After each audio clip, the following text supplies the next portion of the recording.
있었던 사장님인데 이렇게 어떻게 회복이 됐습니다. 오메가3는 염증을 잡아주는 거죠. 그래서 제가 소화기를 이렇게 그려놨는데 세포 간에 소통하는 세포 간에 우리가 카톡을 하죠. 세포 간에 SNS다. 염증을 잡아주는 거. 근데 우리가 들어오는 것은 오메가6가 많이 들어오는 거죠. 비율이 이 정도가 된다는 거. 염증, 염자가 이 환자로 말하면 불화자가 두 개야. 그래서 염증은 나쁜 게 아니야. 왜? 우리 몸이 회복하기, 혈관이 혈액이 있는 것은 반드시 염증이 있는 거예요. 그래서 눈에 다락기가 나면 어떤가요? 빨고작작하죠. 너 왜 눈이 이렇게 빨고작작하다? 열감이 있는 것 같아. 붓는다. 심지어 통증이 있다는 거예요. 이게 회복하는 거야.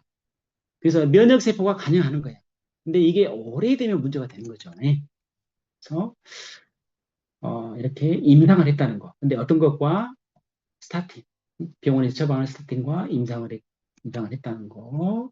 자, 오메가3. 자, 넘어가겠습니다. 자, 클로로파워. 그 엽록소 광합성하는 게 클로로필이죠. 이 구조가 마그네슘이에요. 근데 이것을 먹게 되잖아요. 이 클로로필은 녹색이죠.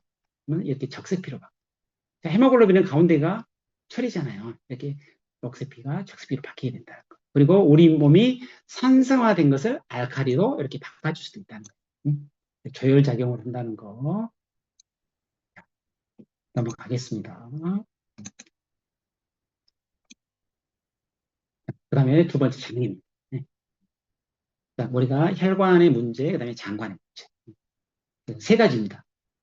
장이 하는 일은 흡수하는 거야, 소장을 통해서. 그 다음에 면역을 담당하고, 그 다음에 마이크로바이옴.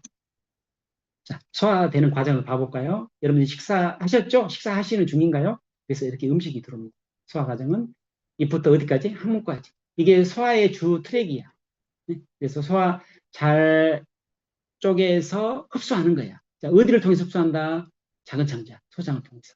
자, 흡수하기 위해서는 뭐가 필요할까요? 분비가 돼야 되겠죠. 오른쪽에는 간이 있고요. 왼쪽에는 이 뒤에 뭐가 있을까요? 소화효소, 췌장이 있어. 소화효소를 통해서 흡수가 되는 거야. 그래서 어디를 통해서, 혈액을 통해서 간으로 통과하는 통로가 문맥이야. 문맥을 통해서 간에서 저장할 건 저장하고요. 그 다음에 해독할 건 해독하고. 혈액을 통해서 심장을 통해서 만들어진 포도당을 얻다.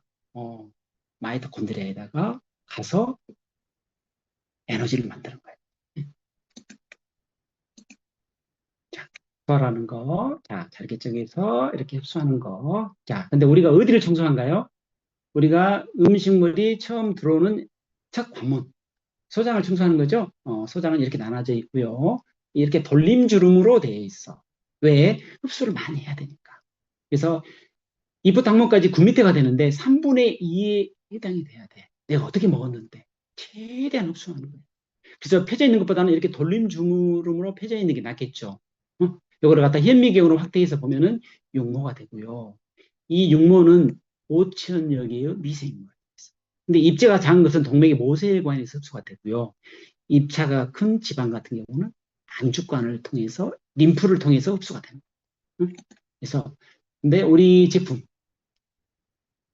제품이 비타민 B군 그다음에 향이 있죠. 허브 향이 있는데 그래서 이 숙변을 떼어내는 과정에서 이 라이하이버가 49% 오는 거죠. 9% 올라서 이렇게 이너클린 화입을 통해서 빠져나가게 된다는 거. 자, 숙변. 그래서 이렇게 독소가 이렇게 쌓이게 되면은 이걸 갖다 장누수 증후군이라고 합니다. 그래서 이렇게 들어오게 된다는 거. 근데 독소는 바깥에서 들어오는 독소가 있고요. 안에서 들어오는 독소가 있어요. 자, 그래서 이렇게 이 정상적으로 되어 있는 것은 이렇게 타이트하게 되어 있어. 점막에 이 세포들이. 그래서 지퍼를 채워놨잖아요. 예. 근데 이렇게 독소가 쌓이잖아요. 그럼 이렇게 느슨해지는 거예요. 예. 그래서 염증이 생기고 이렇게 면역 반응, 자가 면역 반응이 생기게 된다. 그 다음에 마이크로바이옴. 자, 이 독소를 털어냈으면은 리셋하는 거죠. 요즘에 그 대장암 환자들이 굉장히 늘어가고 있어요.